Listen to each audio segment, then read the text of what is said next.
La 10e journée d'Arkema Première Ligue ici au stade Robert Bomin de Bondoufle. Le FC Fleury qui doit aller chercher le top 4 face à une équipe de l'AS Saint-Etienne pour l'instant dernière de ce championnat, mais qui doit aussi aller chercher la victoire pour sortir de la zone rouge. On va donc pouvoir regardez les deux compositions d'équipe, à commencer par celle de Fred Biancalani avec un 4-4-1-1 ou un 4-2-3-1, voilà, avec le retour de Kans au milieu en numéro 10. Derrière Aïssata Traoré titulaire, on a décidé de mettre Emeline Laurent côté droit. La composition d'équipe donc à venir de cette équipe de l'AS Saint-Etienne. Vous allez le voir aussi avec un changement. Là encore, on est repassé à une défense à 4 après la défense à 3 ou 5 contre le Racing Club de Lens. On repasse à 4. Horneman devant, Conson, Fon qui n'est pas souvent titulaire dans cette équipe. C'est seulement sa 3e titularisation. Allez, c'est parti, et ce sont les presque vertes de l'AS Saint-Etienne qui donnent le coup d'envoi dans leur joli maillot en déplacement face aux blanches de Fleury. Attention à ce premier ballon avec Aïssata Traoré, le centre, ce ballon est contré et finalement dégagé. Elle n'est pas revenue réellement sur les terrains, elle qui a connu beaucoup de blessures, le pied, le genou notamment, malheureusement pour elle.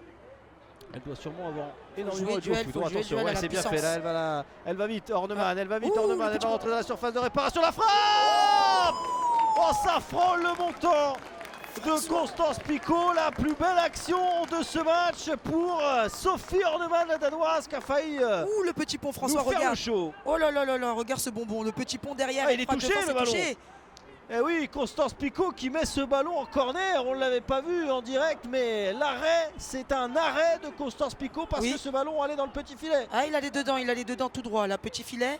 À l'action, tout en puissance, hein, elle allait jouer ce duel derrière, la finesse technique entre les jambes, petit pont derrière, elle enchaîne, elle a la lucidité, elle a tapé fort, coup de pied. Elle se détend, Picot, et derrière, on disait que Saint-Etienne allait mieux. On le disait que Saint-Etienne allait mieux. La preuve avec ce qu'on vient de voir. Allez, Rachel Corboz pour le deuxième corner stéphanois. C'est bien frappé, Constance Picot qui s'impose finalement dans sa surface et qui relance vite avec Kans. Le petit pont. On se répond, encore, exactement, le petit pont de Laurie Kans. C'est bien joué. Elle sera en jeu, Emeline Laurent. Pour l'instant, le drapeau ne va pas se lever. Le drapeau ne se lèvera pas pour Emeline Laurent qui va pouvoir frapper. L'arrêt en deux temps d'Alice Pinguet. Je l'ai vu à la limite du hors-jeu. Mais le plus important, c'est que l'arbitre n'ait pas levé le drapeau. Ah oui, elle n'a pas levé et derrière, je sais pas si elle est hors jeu ou si elle est, mais en tout cas la Kans libère son ballon dans le bon tempo. Il suffit d'une fraction de seconde pour qu'elle le soit ou qu'elle ne le soit pas, mais là dans le bon tempo, et derrière elle se retrouve face à la cage. Ça revient bien. On va revoir ça. On va revoir grâce à la double fenêtre, on va revoir la frappe d'Emeline Laurent à la recherche de son 7e but. Et déjà elle qui a donc décidé d'augmenter son objectif de but marqué cette saison. Et on commence à en effet voir plus de technique dans ce match, les joueuses qui se réveillent.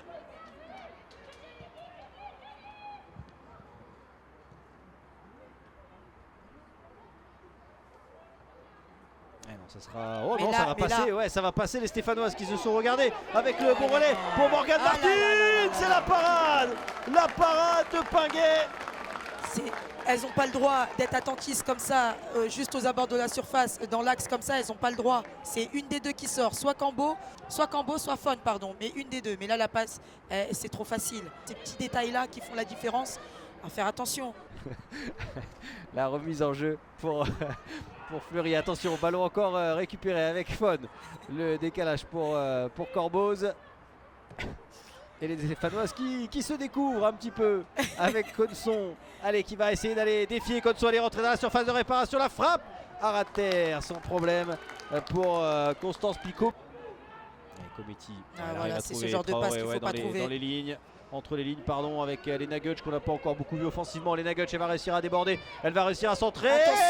Au deuxième poteau et la parade de Pinguet. Quelle énorme occasion encore. Emeline Laurent qui n'arrive pas à finir.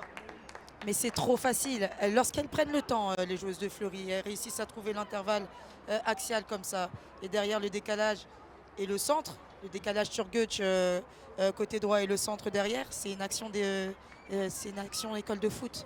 c'est là où elles doivent faire attention, les Stéphanoises. Ah, peut-être la dernière situation pour Fleury, le ballon dans la surface. C'était trop loin pour Charlotte Fernandez, mais qui réussit derrière à enchaîner. Finalement, ce ballon est ressorti de la surface et la mi-temps est sifflée ici. 0-0 pour le moment entre Fleury et l'AS Saint-Étienne.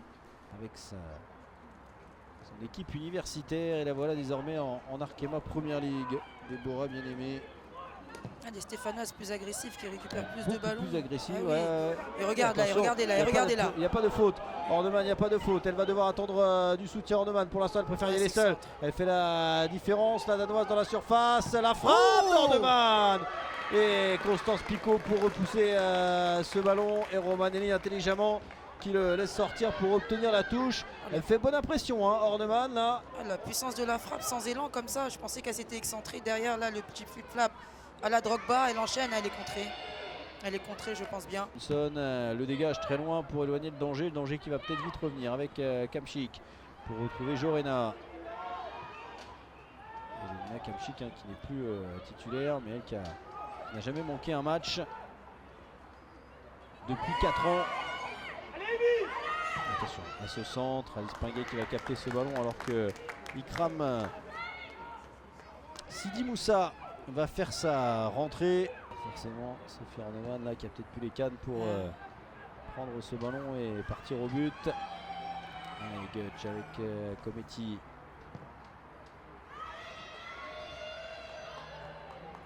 C'est bon, je ne savais pas où il était. Et là on va se battre du côté de la touche qui est récupérée par Fleury.